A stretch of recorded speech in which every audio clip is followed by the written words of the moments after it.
నేపాల్ దేశం అంతా తిరుగుబాటు మొదలైంది. ఎవరు అంటే ఒక కొత్త పోకడ వచ్చింది, జెన్జీ రెవల్యూషన్. యవనస్తులందరూ దేశంలో తిరుగుబాటు చేశారంట. నేపాల్ దేశం అంతా తగలబెట్టేశారు.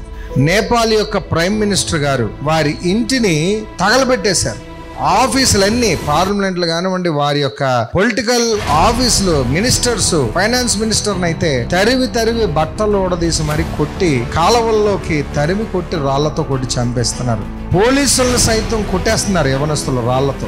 యవనస్తులు వారి యొక్క సరిహద్దులు దాటేశారు. ఎందుకు ఇంత ఒక విస్ఫోటనం లాగా యవనస్తులు తిరుగుబాటు వచ్చిందంట?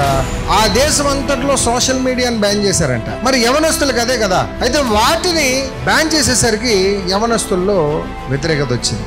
దానికన్నా ఇంపార్టెంట్ ముఖ్యమైన కారణం ఏంటంటే చెప్పనా, యవనస్తులకి ఉద్యోగాలు లేవు, ఆర్థిక పరిస్థితులు చూస్తే బాలేవు, కుటుంబాలు అప్పులతో మునిగిపోతున్నాయి, ఆర్థిక లోటు చాలా కనిపిస్తుంది, పరిపాలన లేదు. ఈ పరిపాలన సరిగ్గా లేకపోవడం వలన యవనస్తులందరూ తిరుగుబాటు చేయడం మొదలు. ఏంటి మరి ఇప్పుడు పరిస్థితి అని ఆలోచిస్తే, అక్కడ దేశం అంతా తగలబడిపోతాం పేరట మారణ హోమం జరుగుతుంది, కులం పేరట విద్వేషాలు రగులుకుంటున్నాయి, రాజకీయాల పేరట అల్లర్లు రగులుతున్నాయి. ప్రపంచ దేశాల శాంతి కొరకు మనం ప్రార్థన చేయాలండి.